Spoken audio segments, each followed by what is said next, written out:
Hello friends, इस video में बात करेंगे कि 100 स्क्वायर फीट का अगर आपको प्लास्टर करना है तो उसके लिए सीमेंट और सैंड की रिक्वायरमेंट कितनी होगी, और 100 स्क्वायर फीट का अगर आपको पता रहेगा तो आप 1000 स्क्वायर फीट का भी निकाल सकते हैं। तो चलिए जानते हैं। तो सबसे पहले हम देखते हैं कि 1 स्क्वायर फीट में कितने मीटर स्क्वायर होता है। 1 स्क्वायर फीट में 0.0929 मीटर स्क्वायर होता है। तो इस तरह से 100 स्क्वायर फीट में 9.29 मीटर स्क्वायर हो जाता है। यहाँ पर जो प्लास्टर किया जा रहा है उसकी थिकनेस 12 mm यानी कि 0.012 मीटर, और जो रेशियो यूज किया जाएगा सीमेंट और सैंड का वो 1:6 का होगा, यानी कि 1 जो है वो सीमेंट होगा और 6 सैंड होगा। इस तरह से आगे देखें तो थिकनेस हम ले रहे हैं 0.012 मीटर। तो इस तरह से वॉल्यूम क्या आता है, हमारा एरिया जो है वो 9.29 मीटर स्क्वायर है और थिकनेस है 0.012 मीटर। तो इससे हमारा वॉल्यूम आ जाता है 0.11 मीटर क्यूब। इसके बाद हम आगे देखें तो यहाँ पर दिया गया 30% एक्स्ट्रा फॉर अनइवन सरफेस। ये क्या होता है, अनइवन सरफेस क्या होता है? देखिए, जो प्लास्टर करने से पहले जो दीवार का सरफेस होता है वो बिल्कुल प्लेन नहीं होता, वो उसमें लाइनिंग की जाती है। हर एक रद्दे के बीच में गैप जो होता है उसको थोड़ा सा खुरचा जाता है ताकि वो प्लास्टर की पकड़ उसके साथ अच्छी बने रहे, यानी कि वो पूरा प्लेन सरफेस नहीं होता।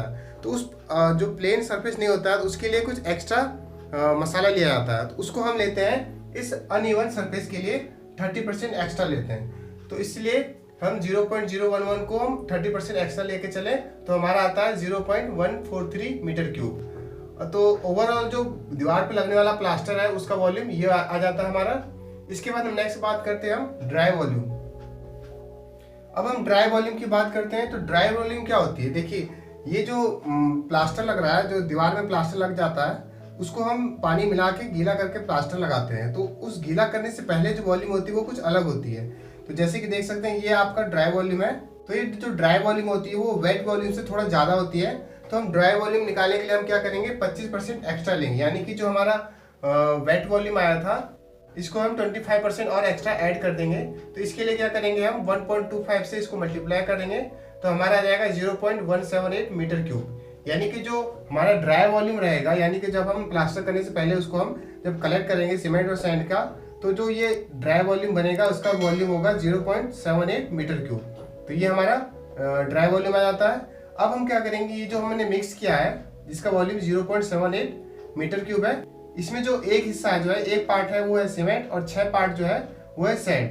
तो इसका मतलब क्या होगा कि अगर हम इस वॉल्यूम को 7 से डिवाइड कर देंगे तो एक पार्ट आ जाएगा, तो वो एक पार्ट क्या होगा, सीमेंट। तो इस तरह से हम आगे चलें तो हमारा सीमेंट क्या आएगा, 0.178 डिवाइड बाय 1 + 6 जो कि आ जाता है हमारा 0.025 मीटर क्यूब। तो ये हो जाता है हमारा सीमेंट।